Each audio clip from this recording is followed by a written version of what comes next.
I'm gonna continue with the secret of the science of getting rich. I had gone there to get an education. I got an education. I was sitting at home. I was sitting in a little room in a house in Glenville, Illinois. I took my pen and wrote, I'm going to build a company that operates all over the world. I said, yes, I'm able. Yes, I'm willing. And bingo, that became my goal. And I turned my goal into reality. Now we have had events where we stream into every country, and we have consultants in 92 countries. When you accomplish one goal, you're in position to build bigger and better fantasies. That's the creative process. You've got to stretch, baby. You really get you really got to stretch. You have to go for after a seagull. You don't have to know what to do to get there, but you have to know that you're going to do it. It's that simple. Napoleon Hill said there's a difference between wishing for a thing and being ready to receive it. No one's ready for a thing until they believe they can acquire it. The state of mind must be belief, not mere hope or wish. Most people hope and wish things will happen. That isn't going to work. It never has worked. You're going to believe it. When you believe it, everything starts to happen. And there's a box that talks about goals. Three types of goals. One, a goal. Those goals you've already know how to accomplish. Two, B goals. The goals you think but are not absolutely certain you can accomplish. Three, C goals. Those goals that are you really want to accomplish, but you don't know how. This where high achievers put their focus. They know they can find out how. This challenge doesn't stop them. Napoleon Hill also said no more effort is required in order to aim high in life, to demand abundance and prosperity than is required to accept misery and poverty. Now I'm going to show you how and why all of this works. You are a massive energy. If we took a picture of you as a Carolinian camera, the energy leaving your body would be so powerful that it would penetrate the camera and the film, and we could actually photograph the energy leaving your body. You are one powerful soul. A frequency, as we saw earlier, is a level of vibration. There's an infinite number of frequencies.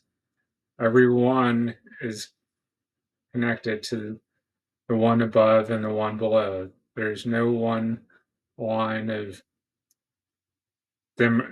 demarcation. That means we've got to go beyond our five senses. We got to go into the fourth dimension, a higher dimension of thought which is beyond the body. Einstein said the intuitive mind is the second uh, is a sacred gift. The rational mind is a faithful servant. We have created a society that honors the servant and has forgotten the gift. We've all we've got all these higher facilities: perception, memory, imagination, reason, intuition, and will. They're the tools that help us connect with the unseen. If you take an honest look at your life, you'll see how you've gotten to where you are. Everything you have is nothing but an expression of your own level of awareness. Remember when you left school and got your first job. Remember when you met your spouse, went on your first flight, and so on. Take a look at where you are right now in your life. I'm going to tell you something. You're not going to be satisfied with where you are. You want to go further. Why? Because you're a spiritual being, and a spirit is always for expression and for uh, always for expansion and for expression. But we don't have to know how to get there to where we want to go. When we were little kids, we would say, Mommy, Daddy, I want this. They would say, How are you going to do that? We didn't know how, and so we just let go. We'd let it fade. We were living on an AM frequency and we're trying to get FM music. It won't happen. If you phone your brother, you're not going to get your mother. You've got to get on the frequency of the good that you desire. The moment you believe matches with the state, the moment you believe you can do what you long to do, you fuse with it. You're emotionally, intellectually, and physically involved. Your whole being is vibrating on the frequency, and you have an inner knowing that you can do it. You don't know how, but you know you can. A new conscious state of awareness becomes your home. You don't, you got to live there. Don't leave it, stay there. That's your home and that's your workshop. If you're in, if you're observant, you're going to see your whole reality shape itself upon the model of your imagination. When you move to on a higher frequency, you're going to be communicating with a world that's totally foreign to and beyond the reach of the five senses. You're not going to see how to do it. It doesn't matter. Trust me. Believe what these authors are telling you. Believe what I'm telling you. Quit talking to the guy next door or your brother in law. Steve Jobs of Apple said that you cannot connect the dots going forward. You can only connect them looking backwards. When you get to where you want to be and look back, you see how it all happened, but you don't know how it will happen. You get you've got to trust, so start moving, and isn't it strange? The pieces all fall into place. You've got to control the flow of thought energy. You've got to let the flow to and through you. And then there's a box at the end of the page with a quote. When you move on to a higher frequency, you're going to be communicating with a world that's totally foreign to and beyond the reach of the five senses off Proctor. They're kind of a reminder of something that was just said earlier. To move to a considerably higher frequency of thought, first you have to consent. It's got to be your decision. Then you have to adapt the ideas and feelings represented by the new frequency. Nobody else can help you. It's not always going to be easy. At this suggestion of a move, your paradigm is instantly going to put up a real battle. It's a continuing fight. It's continually fight you. You've got to take a conscious control over your paradigm and replace it. If you don't, you'll say you'll stay where you are. You can't get help, but ultimately, you're the one who has to do it. When I asked, What do you really want? An idea may have come to your mind, but possibly you shut it down. I couldn't do that. We couldn't afford that. I don't know the right people. You're going to hit a brick wall, but it isn't brick and it's not a wall. it's imaginary. If you latch onto your goal, you're going to have to go through 4 stages of growth, which will lead to understanding and freedom. The first stage is bondage. Basically, you've got your X type conditioning, the conditioning you've had for a long time. Consequently, you're engaging in X type behavior, taking X type action, entertaining X type thoughts, and voila, you get X type results. Most people are in bondage. In fact, you could look at some people that are, in your mind, extremely successful, but if they're doing the same thing over and over, thinking the same way over and over, they're in bondage. And then there's another box at the top of the um, page that sure it's going to be a repeat of something that was said previously. If you latch onto a goal, you're going to have to go through 4 stages of growth, which lead to understanding and freedom. Sandy Gallagher. To continue to grow, you've got to move out of the stage of bondage and move into the stage of reason, where you start to entertain a why idea. A why idea is a big idea that's different than the way you're conditioned to think. You start to entertain the idea, but only in your conscious mind. You're still thinking X type actions and getting X type results. Even fewer people get past that stage. A tiny percentage of the population get past that stage. When you get past that stage, you go into the stage of the terror barrier, the final stage, which ever few reach involves getting through the terror barrier into the stage of freedom. This is what we all are searching for. Let's go back to this in a little more detail. Say you're really making it happen in life, but it's all in harmony with your X type conditioning. Metaphysical author Thomas Trowler calls it a circle of ignorance.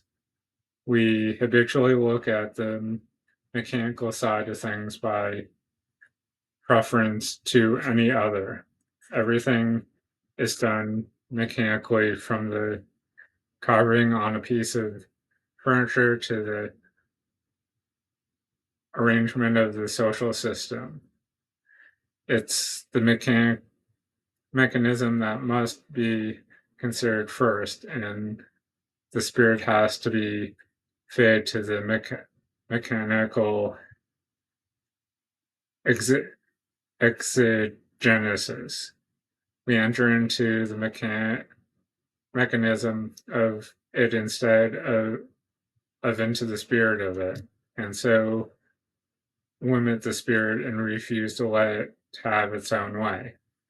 And then, as a consequence, we get entirely mechanical action and complete our circle of ignorance by supporting that this is the only sort of action there is.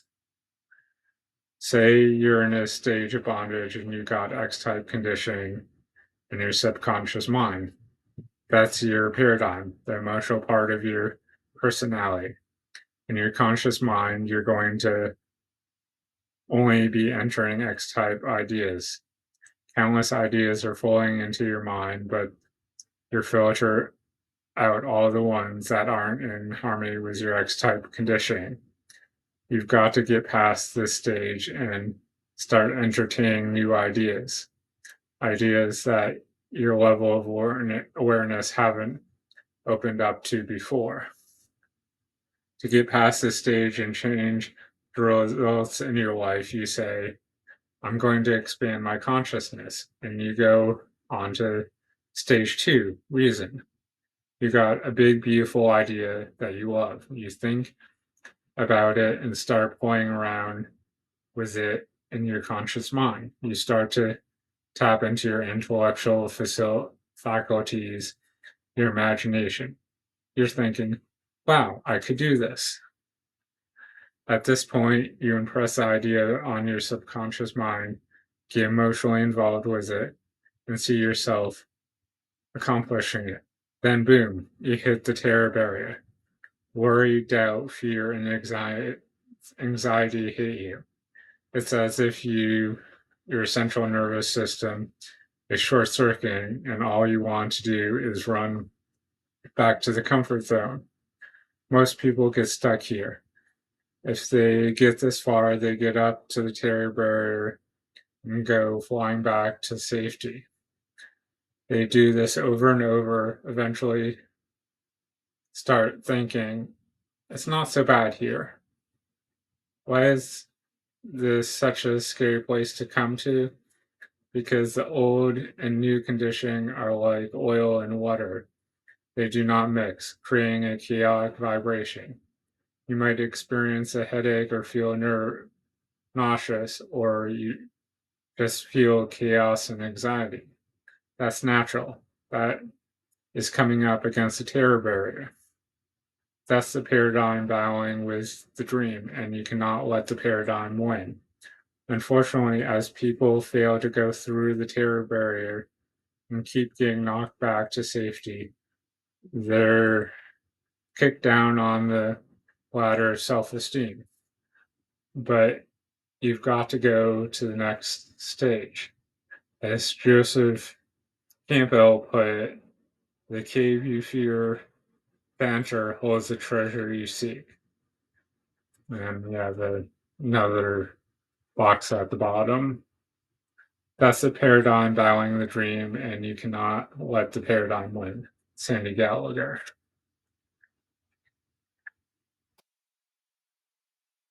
When you face the fear, you automatically experience the growth that you're seeking.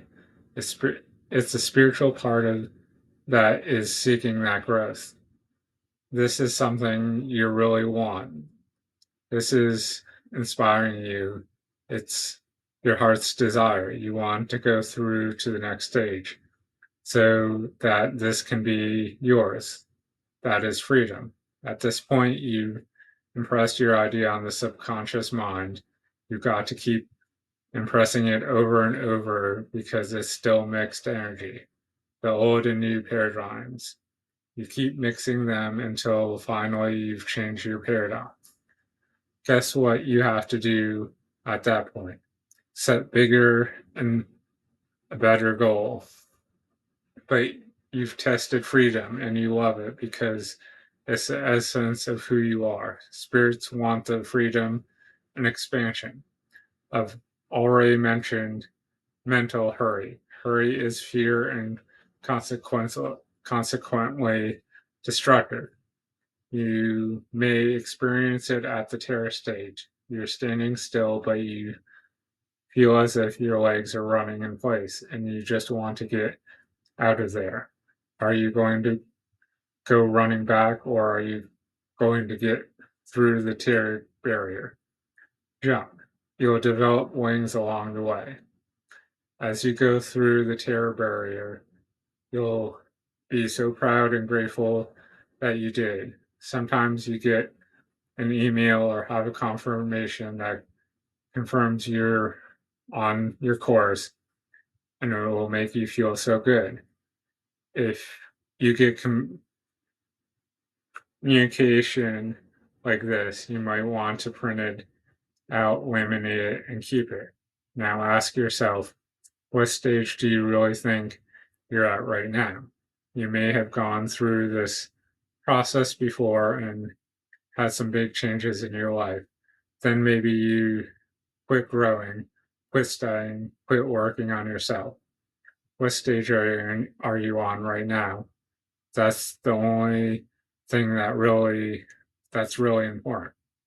It's about being willing to change your thinking and go against the strong current.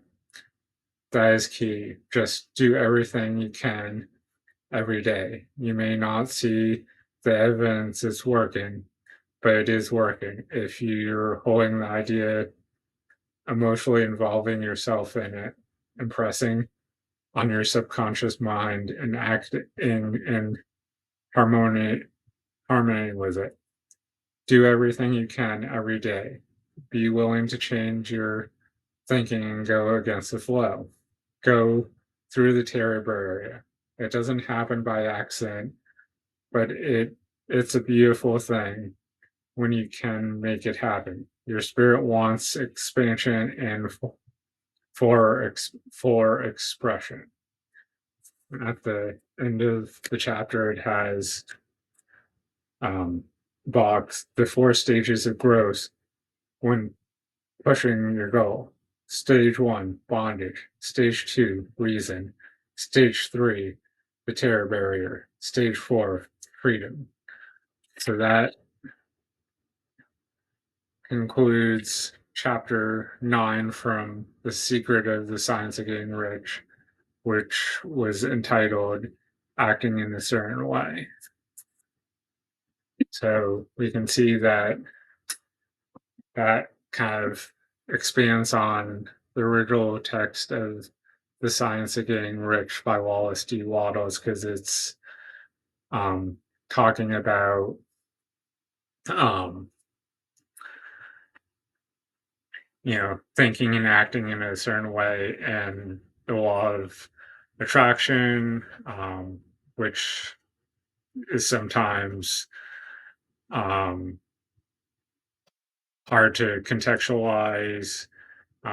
Some people think it's just, wishing for something and kind of like putting it out into the universe, and somehow the universe will conspire to give you what you want.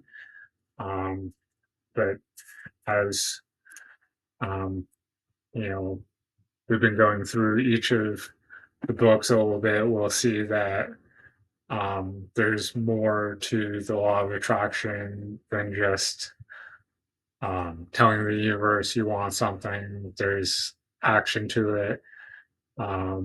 So hopefully you found some value in this, and keep checking back for more videos about the science of getting rich. Thanks, and have a good day.